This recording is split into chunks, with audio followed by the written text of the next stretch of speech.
kita hari ini mau bahas soal ini, Prof. Sebenarnya soal aturan-aturan yang sudah dibuat pemerintah, baik itu jangkauannya Perda, terus kemudian juga ada undang-undang. Nah, tapi penerapannya yang kami temui ini masih banyak yang tidak efisien gitu. Nah, kalau dari teman-teman PT ini, Komnas PT ini seperti apa, Prof? Melihat aturan yang sudah berjalan dan harusnya seperti apa agar jauh bisa lebih efektif. Ya, kami dari Komnas Pengendalian Tembakau menilai bahwa pemerintah belum 100% komit untuk melindungi seluruh rakyat, 230 juta lebih rakyat yang menjadi perokok pasif.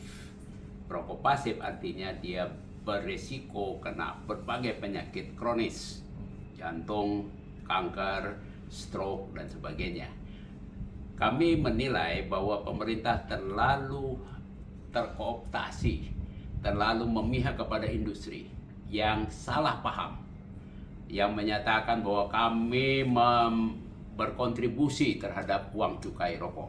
Uang cukai rokok bukan kontribusi industri, tapi uang denda buat rakyat yang perilaku hidupnya tidak sehat. Hanya dia diminta tolong bayarin duluan.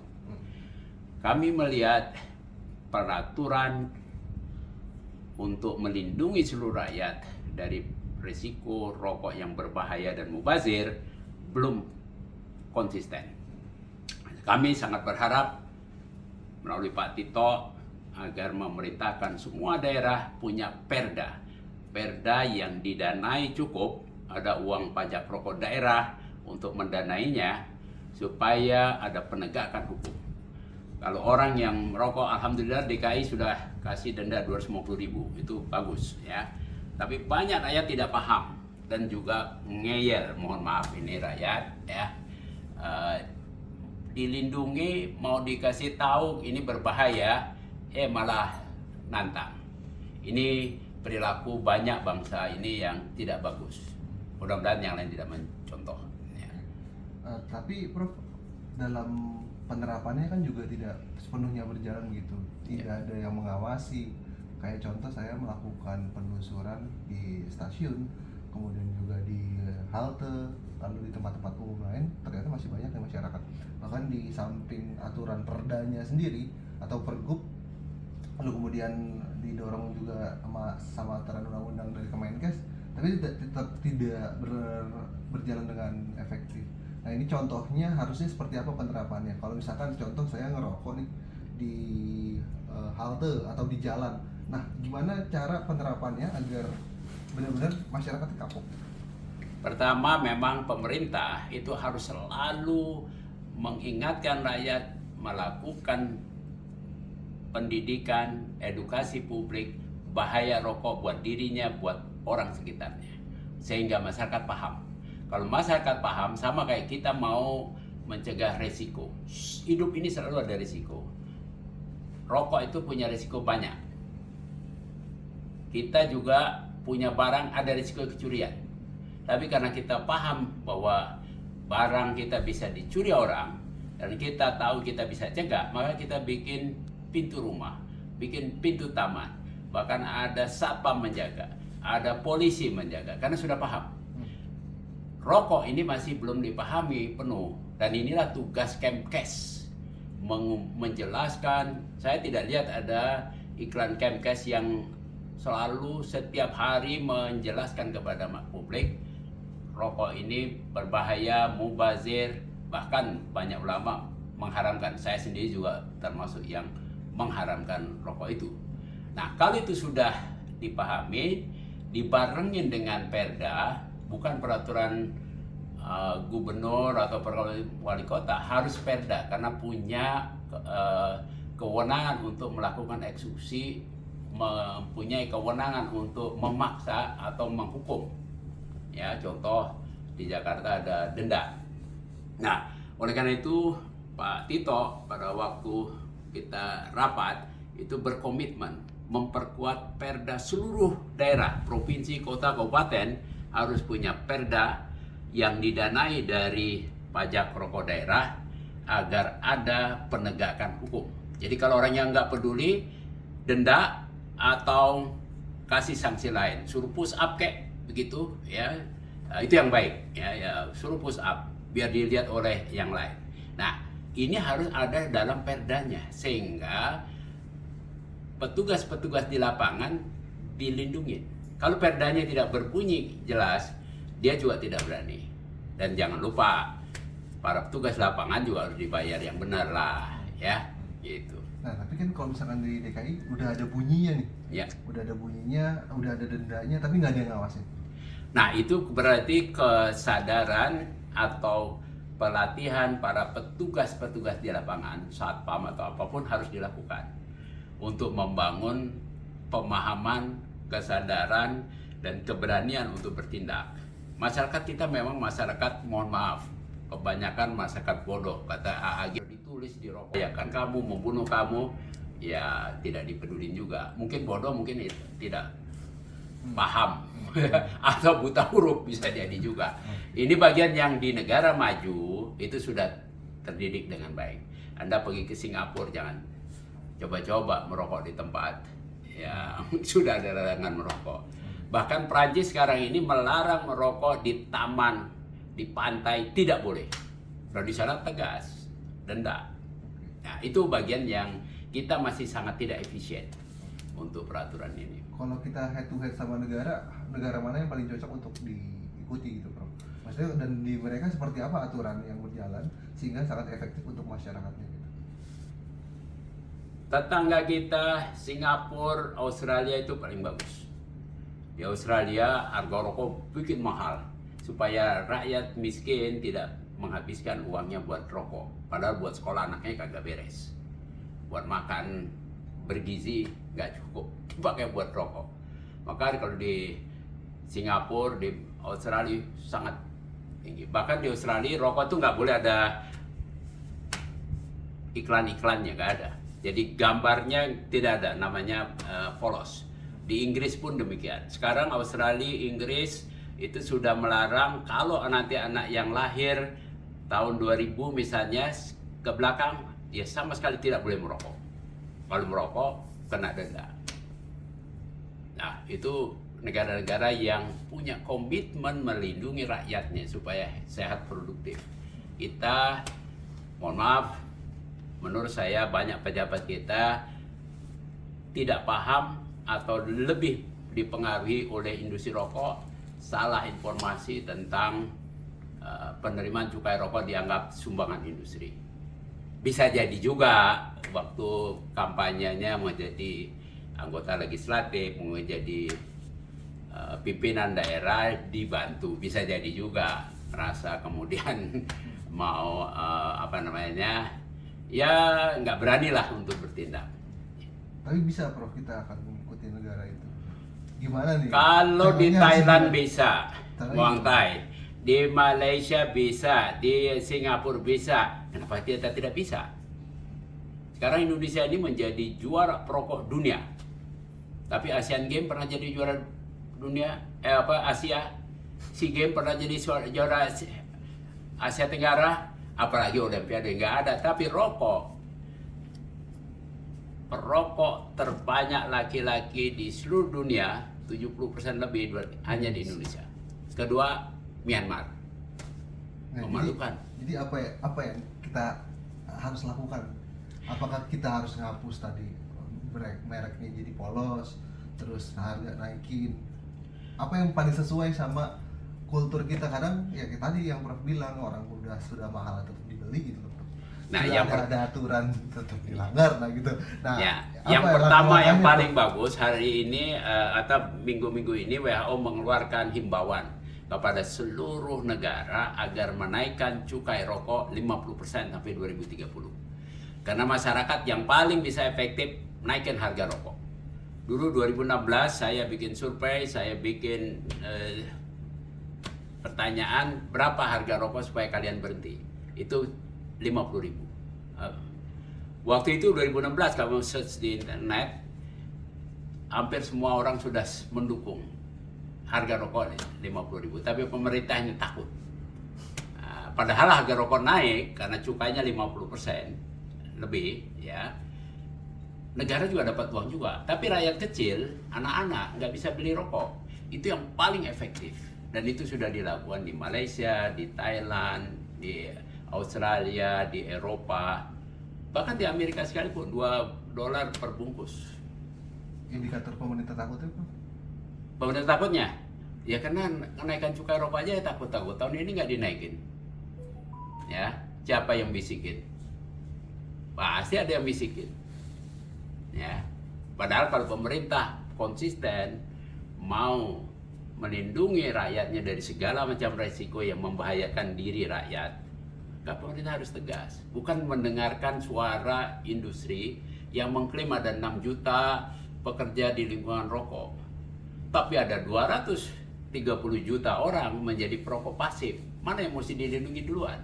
6 juta apa 210? Dan saya bukan tidak mau melindungi, saya minta pemerintah dedikasikan 10% cukai rokok. Sekarang kalau kita lihat pemerintah mentargetkan penerimaan cukai rokok 230 sampai 240 triliun. Kalau 10%-nya 23 triliun katakanlah, gunakan untuk melatih petani tanam yang lain, alih tanam. Emangnya harus tanam rokok? Petani nanam tembakau yang membuat apa? Buat cari duit. Kalau dia tanam jagung lebih bagus, tanam stevia lebih bagus, tanam bawang putih atau bawang lebih bagus, ya kenapa nggak diminta kasih situ, kasih subsidi, kasih penyuluhan, kasih bantuan marketing, kan bisa bagus. Pekerja rokok kebanyakan pelinting-pelinting dibayar sangat murah, kamu boleh cek. Banyakan perempuan-perempuan yang memang nggak ada kerjaan lain dibayar di bawah UMR. Latih mereka dengan pelatihan, mungkin dengan UMKM, dengan pelatihan jualan online dan sebagainya, bantu mereka. 23 triliun itu tiap tahun kan akan keluar dari pemiskinan, dari kemiskinan itu. Yang penting pemerintah ini, pejabat pemerintah mau nggak berpihak betul. Saya sangat berharap Pak Prabowo yang selalu bilang buat rakyat, mari buktikan. Para menterinya, Menteri Kesehatan, Menteri Dalam Negeri, Menteri Pertanian, Menteri Tenaga Kerja, Menteri Industri, yuk lihat di situ. Jangan cuma dengar dari bisikan, omongan industri. Meskipun mereka bawa uang mungkin, nyumbang kampanye, nyumbang kegiatan ABC, nyumbang apapun yang mereka punya program. Ya, tapi rakyatlah yang menjadi tugas mereka. Nah, ini kan juga bersinggungan sama PP 28 Ya. 2004. Prof, yang tadi Prof banyak singgung juga sebenarnya. Kayak mulai dari nanti ada aturan-aturan itu yang didorong, itu banyak protes juga, baik dari industri, dari tenaga kesehatan. Nah, ini dari industri yang nanti akan berimbas, mulai dari warung yang nggak bisa nyeteng lagi, terus kemudian nanti brand rokok putih semua gitu. Ibaratnya kalau misalkan jualan mobilnya warna semua seragam nih. Nah, itu terus iklan dijarakin, iklannya harus 200 meter dari sekolah. Nah, ini poin-poin ini kan juga jadi dilematis gitu, Prof. Tadi yang Prof bilang ada industri, ada rakyat yang harus disehatkan. Nah, kalau melihat fenomena yang nantinya dengan berjalannya aturan ini, seperti apa, Prof? Kalau soal industri, protes dan sebagainya, itu bukan berita. Bahkan ojol, judi online, ya, judol, itu tetap aja luar biasa diperjuangkan. Walaupun pemerintah melarang, menutup, itu bagus. Karena pemerintah melindungi rakyatnya. Walaupun si industri mau tetap aja ngotot. Industri rokok tentu juga dia pengen terus jualan, pengen terus dapat duit. Bahwa rakyat jadi kecanduan, mabok rokok, bahkan ulama banyak yang mabok rokok. Dia tidak peduli, yang penting gua dapat duit. Tapi pejabat, sumpahnya itu harus melaksanakan Undang-Undang Dasar dan undang-undang. Maka pejabat tidak boleh hanya berpihak kepada industri. Pejabat harus melindungi rakyat yang banyak. Nah, ini bagian yang menjadi tantangan besar buat kita. Kalau pejabatnya konsisten dengan sumpahnya, kalau dalam Islam, kalau sumpah dilanggar itu ada puasa kifarat itu 60 hari. Maka yang dia pentingkan adalah jalankan PP 28. Ya, yang ingin melindungi anak-anak. Jangan sampai ada yang jualan rokok dalam radius 200 meter dari sekolah. Lupa nanti para penjual rokok tinggal ketengan susah menderita. Emangnya penjualan pedagang-pedagang di situ cuma jual rokok? Dia jualan kelontong, jualan macam-macam. Berapa persen sih rokok? Nah itu kan industri supaya kepengen dia tetap jualan, maka dia angkatlah isu itu. Nanti pedagang kecil jadi korban dan sebagainya. Tidak boleh ada iklan rokok di sekitar sekolah. Kita lindungi anak kita. Memang nanti generasi emas mau jadi generasi cemas. Udah mabuk rokok. Kalau seorang anak sudah mabuk rokok, kecanduan, siapa yang paling untung? Industri. Karena kalau orang udah nyandu, susah berhenti. Nah tentu jualan dia akan laku terus. Dinaikin harganya pun dia. Ini yang mesti otak kita dipakai para pejabat kita. Saya mohon para pejabat di pusat maupun di daerah, sumpah Anda adalah melindungi, bekerja untuk rakyat, seperti kata Pak Presiden. Ya, konsistenlah itu. Nah, kalau misalkan yang tadi Prof bilang soal aturan dibahas dengan Tito Karnavian, Ya. dari PP 28 PP 28. Ya, turunan PP 28. Selaku gubernur itu teknisnya gimana, Prof?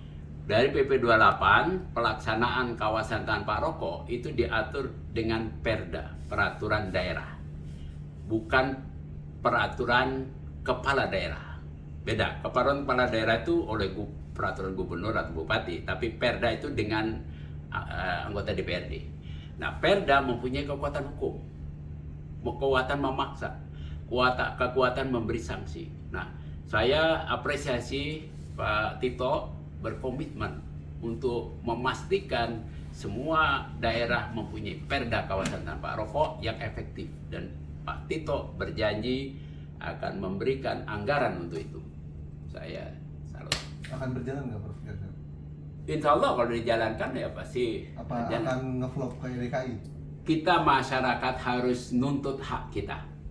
Termasuk saya ini, saya mewakili masyarakat miskin, masyarakat anak-anak yang tidak mengerti, ya, generasi yang akan datang, saya akan tuntut terus. Ya. Oke, terakhir nih, Prof, mungkin kesimpulan lah, Prof, ya.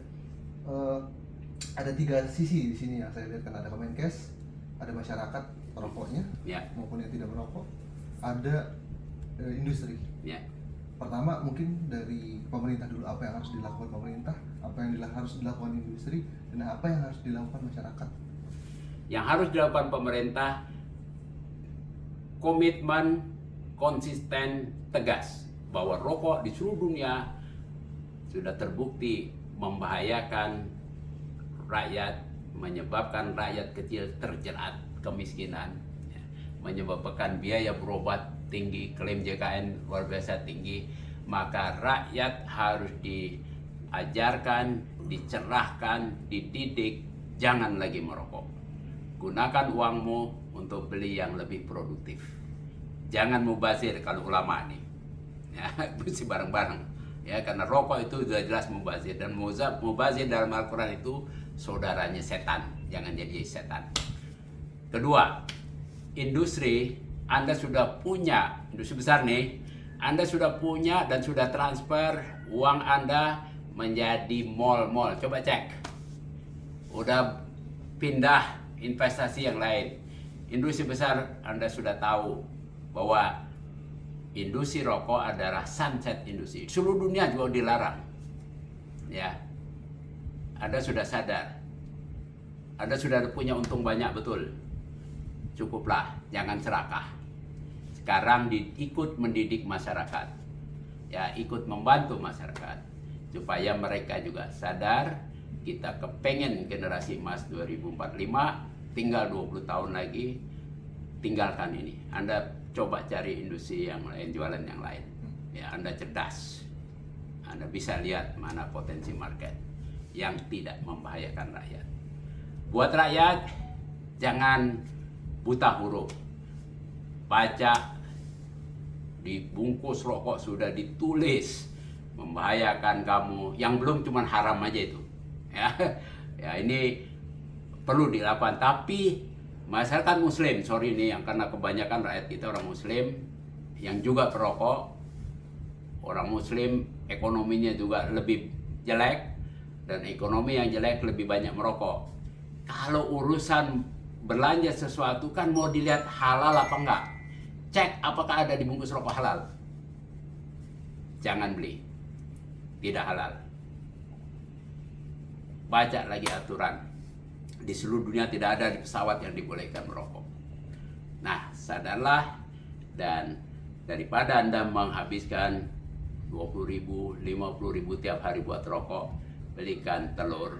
Jadikan anak Anda, ponakan Anda, tetangga Anda orang cerdas, kena makan telur 2 setiap hari. Terima kasih.